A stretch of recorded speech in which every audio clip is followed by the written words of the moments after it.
Iran इस वक्त बहुत ज्यादा गुस्से में है। जैसे जैसे गजा में भुखमरी बढ़ने की तस्वीरें आ रही हैं, ईरान में इजराइल पर सख्त एक्शन लेने की मांग बढ़ती जा रही है। अब तो इराक के सबसे बड़े धर्मगुरु ने भी कह दिया कि अरब देशों को मिलकर इजराइल को रोकना चाहिए। सवाल है कि क्या गजा को लेकर नया युद्ध शुरू होने जा रहा है? क्या इजराइल पर फिर फटने जा रही है ईरान की मिसाइल? क्या तेल अवीव और हाइफा में फिर इसी तरह होगा हमला? क्या ईरान की मिसाइलों के आगे फिर ढह जाएगा इजराइल का डिफेंस सिस्टम? इस बार इजराइल और ईरान के युद्ध की वजह परमाणु अड्डे नहीं, बल्कि गजा बन सकता है नई जंग का बड़ा ट्रिगर। गजा के हालात बता रहे हैं कि इस बर्तन में खत्म हो चुके खाने की तरह अब फलस्तीन को लेकर ईरान के साथ साथ यमन की भी बर्दाश्त करने की गुंजाइश खत्म होते जा रही है। नेतन्याहू के सामने फिर से दो मोर्चे सुपर एक्टिव हो सकते हैं। एक तरफ है यमन और दूसरी तरफ है ईरान। दोनों ही फ्रंट इजराइल के खिलाफ युद्ध के लिए दोबारा तैयार हो रहे हैं। यमन में हजारों लोग सड़कों पर उतरकर युद्ध के लिए ललकार रहे हैं, तो दूसरी तरफ नेतन्याहू के लिए फिक्र वाली खबर ईरान से है, क्योंकि ईरान की सड़कों पर अब आर या पार का नारा लगाया जा रहा है। क्या नेतन्याहू इन दोनों मोर्चों पर फिर से युद्ध लड़ने के लिए तैयार है? क्या ये डबल ट्रिगर इजराइल के लिए बहुत बड़ी मुसीबत बनने जा रहा है? ईरान का गुस्सा देखने लायक है। तेहरान की सड़कों पर लोग उतरने लगे हैं, लेकिन इस बार इजराइल पर गुस्सा गजा को लेकर फट सकता है। ट्रंप के पुतले और अमेरिका के खिलाफ नारेबाजी देखी जा सकती है।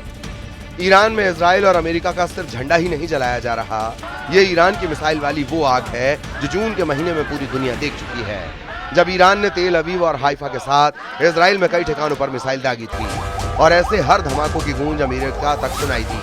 अब ईरान में मांग उठ रही है कि इजराइल को सबक सिखाना जरूरी है, क्योंकि गजा में लाखों लोगों का खाना पीना बंद कर दिया गया है। अगर ईरान ने इस मौके पर इजराइल पर एक्शन नहीं लिया तो गजा में लाखों लोगों की मौत होना तय है। गजा में भूख वाला संकट गहराने लगा है। 2025 में मार्च से अब तक 100 से ज्यादा लोगों की मौत सिर्फ भुखमरी से हो चुकी है। इस वक्त हजारों लोग मौत की चौखट पर पहुंच चुके हैं। पूरी दुनिया ईरान के साथ अरब देशों की तरफ देख रही है। उधर तेहरान के प्रदर्शनकारियों का कहना है कि बदकिस्मती से अरब और इस्लामिक देशों के शासक धोखा दे रहे हैं। जब हम गजा के बच्चों और महिलाओं पर जुल्म देखते हैं तो हमारी रगों में उबाल आ जाता है। क्या इन अरब शासकों को ये नहीं देखना चाहिए? क्या उन्होंने सब कुछ नजरअंदाज कर दिया है? गजा की हालत देखकर अब ईरान के बाद नई वार्निंग इराक से भी आई है, क्योंकि गजा की तस्वीरें सबको बेचैन कर रही हैं। इराक में आयतुल्लाह अली सिस्तानी ने अरब और इस्लामिक देशों से कहा है कि गजा में बच्चों, बीमारों और बुजुर्गों को नहीं बख्शा जा रहा। अरब और इस्लामिक देश इजराइल को रोकें और गजा के लोगों तक मदद पहुंचाएं। आयतुल्लाह अली सिस्तानी इराक में सबसे बड़े धर्मगुरु हैं और उनका दर्जा ईरान के सर्वोच्च नेता अली खामेनेई से कम नहीं है। सवाल है कि आगे क्या होगा? जून में हुई 12 दिन की जंग के बाद अब जुलाई के अंत में ही युद्ध का नया अलार्म बजने लगा है। ईरान और इजराइल के बीच इस बार युद्ध हुआ तो अमेरिका भी कुछ नहीं कर पाएगा। ये बात डोनाल्ड ट्रंप भी बहुत अच्छी तरह जानते हैं। ईरान भी बहुत अच्छी तरह जानता है कि इजराइल अपने फाइटर जेट फिर से तैयार कर रहा है। इजराइल के पास बहुत ही सीक्रेट एयरबेस से आए इस वीडियो ने तेहरान से लेकर मॉस्को और बीजिंग से लेकर दुनिया के तमाम हिस्सों में अलर्ट जारी कर दिया है। खबर पक्की बताई जा रही है, क्योंकि पश्चिम एशिया में नया खौफ बहुत बड़े सवालों के साथ पैर पसार रहा है। क्या इजराइल और ईरान का युद्ध फिर शुरू होने जा रहा है? क्या हमला अगस्त महीने में ही किसी भी वक्त शुरू हो सकता है और इस बार ईरान और इजराइल के युद्ध को कोई नहीं रोक पाएगा? क्या ईरान पर बमबारी के लिए डोनाल्ड ट्रंप ने नेतन्याहू का हथियार गोदाम फुल रिचार्ज कर दिया है? क्या अगस्त की शुरुआत में ही नेतन्याहू की फिर से एक्टिव हुई एयरफोर्स बड़ा हमला करेगी और जो युद्ध जून में रुक गया था वो अब जुलाई के अंत और अगस्त की शुरुआत में सभी रिकॉर्ड तोड़ देगा? ईरान और इजराइल का युद्ध किसी भी वक्त फिर से शुरू होने का डर है, क्योंकि दोनों तरफ अब संयम खत्म होता नजर आ रहा है। ये यमन की राजधानी सना है और ये इलाका सवीन चौक के नाम से जाना जाता है। यहाँ इजराइल के खिलाफ हजारों लोगों का गुस्सा देखिए। यमन ही नहीं, ईरान, फलस्तीन, लेबनान और हिजबुल्लाह के झंडों के साथ इजराइल के खिलाफ ऐसी नारेबाजी हो रही है जिसके शब्द सुनकर नेतन्याहू का गुस्सा कई गुना बढ़ सकता है। उधर यमन के प्रदर्शनकारियों का कहना है कि हम आज फलस्तीन में अपने भाइयों के समर्थन में जुटे हैं, हम पीछे नहीं हटेंगे, हम नहीं थकेंगे। इजराइल ने पूरे देश को तबाह करना चाहा और हम उनके सामने पहाड़ बनकर खड़े हैं। हम गजा को कभी अकेला नहीं छोड़ेंगे, चाहे कुछ भी हो जाए। हम गजा के लोगों से माफी चाहते हैं, क्योंकि हम उनके लिए कुछ नहीं कर पा रहे। काश हम उन तक पहुंच पाते। फलस्तीन हमारे दिलों में है। यमन पर कई बार इजराइल और अमेरिका हमला कर चुके हैं। यमन के बंदरगाह पर कई बार बमबारी हो चुकी है, लेकिन यमन के तेवर हल्के नहीं पड़ रहे। यमन में लोग इजराइल के खिलाफ युद्ध लड़ना चाहते हैं। इजराइल यहाँ से 2000 किलोमीटर दूर है और इन लोगों और इजराइल के बीच सऊदी अरब की जमीन है। इसीलिए कहा जा रहा है कि नेतन्याहू के सामने फिर से दो मोर्चे सुपर एक्टिव हो चुके हैं। एक तरफ है यमन और दूसरी तरफ है ईरान। दोनों ही फ्रंट इजराइल के खिलाफ युद्ध के लिए दोबारा तैयार हैं। यमन में हजारों लोग सड़कों पर उतरकर युद्ध के लिए ललकार रहे हैं, तो दूसरी तरफ नेतन्याहू के लिए ईरान बड़ा सिरदर्द बन सकता है, क्योंकि ईरान की पब्लिक भी अब आर या पार के मूड में है। सवाल है कि क्या नेतन्याहू इन दोनों मोर्चों पर फिर से युद्ध लड़ने के लिए तैयार है?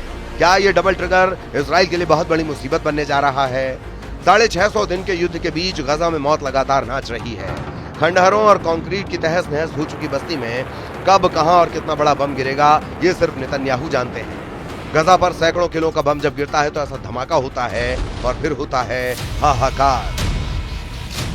22 महीनों का युद्ध और अब तक 59,000 लोगों की मौत। गजा में मौत का मीटर चलता जा रहा है इजराइल का ग्राउंड ऑपरेशन। 59,000 लोगों की मौतों के साथ सवाल कि इस युद्ध को जीत कौन रहा है, क्योंकि हमास की पूरी लीडरशिप खत्म करने के दावे के बीच इजराइल को जून और जुलाई में लगातार ऐसे झटके लगे हैं जिसने नेतन्याहू के मिशन गाजा को इजराइल की सेना के लिए जलेबी बना दिया है। इजराइल के कई सैनिक हमास के हमलों में मारे गए हैं, लेकिन नेतन्याहू अपने ऑपरेशन पर ब्रेक लगाने से साफ इनकार कर रहे हैं, क्योंकि अब डोनाल्ड ट्रंप से भी इजराइल को लगातार मदद मिल रही है।